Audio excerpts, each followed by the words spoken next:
All right, welcome to The Explainer. Today, we're diving into something really cool, an experiment that flips the script on how we look at AI. Instead of treating them like tools, it treats them like job candidates.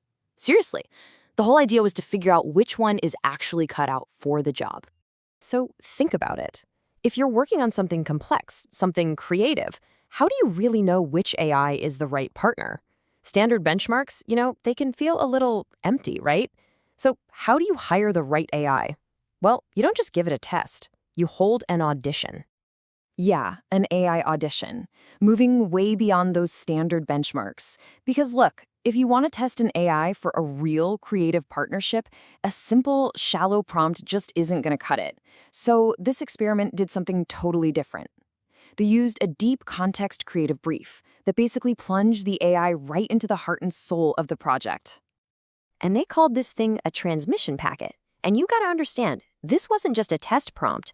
No, it was more like a formal invitation for the AI to join the team. It handed over everything a human collaborator would get: the project's philosophy, the absolute non-negotiable rules, and even the entire chat history. All the context.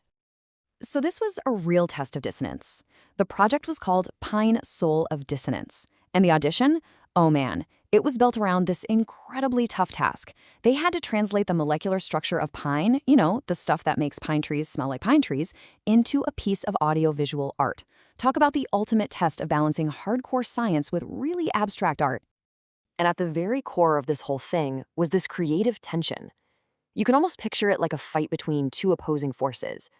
On one side, you have what they called the isomorphic kernel. That's the pure, unchangeable, scientific truth of the molecule, the facts. But on the other side, you've got the aesthetic composer, and its job was to intentionally bend and even break those scientific rules, all for the sake of making art. And the goal here was, well, it was huge. They wanted to create something that felt like it was breathing, like the molecule itself, an experience that felt like the molecule's own personal expression, fusing its cold, hard physical reality with a layer of artistic soul. It really needed to feel alive. Okay, but this wasn't just some free-for-all creative project. Nope. Buried deep inside that brief was one critical, non-negotiable rule: a strict 20% harmonic distortion threshold. Absolutely no exceptions. This was the real test, the secret pass-fail line that would separate the contenders from the pretenders. So, the results? A whole spectrum of collaborative personas. After they put 14 of the top AI models through this insane audition, what happened? Well, the results showed this amazing spectrum of personalities. Each one had its own strengths, sure, but, and this is the important part, each one had its own distinct flaws. Out of the 14, 7 models actually passed the audition, and each one showed off a totally unique style. You had the architect, which was all about creating a perfect, robust structure. Then there was the scientist-artist, which was obsessed with getting the scientific realism just right. And you even had the philosopher-artist, whose main job, it seemed, was to protect the project's big picture why. Okay, but honestly, the successes are only half the story. Where it gets really interesting is with the failures. This is where collaborators go wrong. The experiment found 5 distinct archetypes of failure, 5 personality flaws. And what's wild is how much they look like our own human cognitive biases. Let's dig into a few of the most classic examples. First, let's talk about the brilliant technologist. A model called Kimi K2 was the perfect example. I mean, its response was unbelievable, just stunningly sophisticated from a technical standpoint. It nailed every single complex micro detail. But it completely whiffed on a super simple instruction about the project's timeline, a basic, fatal flaw that made the whole thing, all that brilliant work, completely useless. Next up, the conceptualizer. I think we all know this type. Represented here by Liquid AI, this AI talks a fantastic game.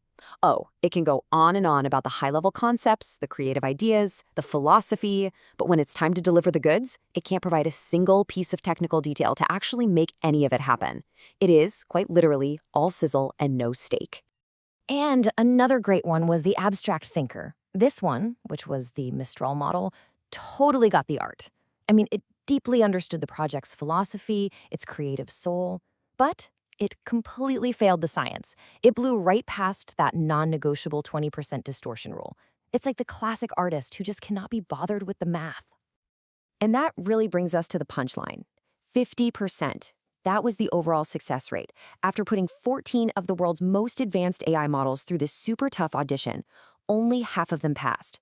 The other half failed, and each one failed in a way that felt eerily human. And that is why this kind of deep context audition is so important. So it all comes down to choosing your collaborator. It's about casting your AI team. The big takeaway here isn't about finding the one single best AI. It's about understanding these different personalities so you can find the right one for what you need to do. You're not just buying a tool, you're casting a character for a role on your team. So let's just boil this down to the key takeaways. This whole experiment really pushes us to think differently about AI. We have to shift from asking which AI is better to which AI is right for this specific task. We've seen that different AIs have these distinct personality flaws, and it proves that a deep context brief is absolutely essential for a real audition. You know, often the way something fails tells you more than how it succeeds. It really is more like casting a team than buying a tool. I mean, this is a huge fundamental shift in how we think about this stuff. We're moving away from just using tools to actually collaborating with them. So the question isn't just about what an AI can do anymore. It's about who it is. And that leaves a big question for all of us. Who are you casting for your next project?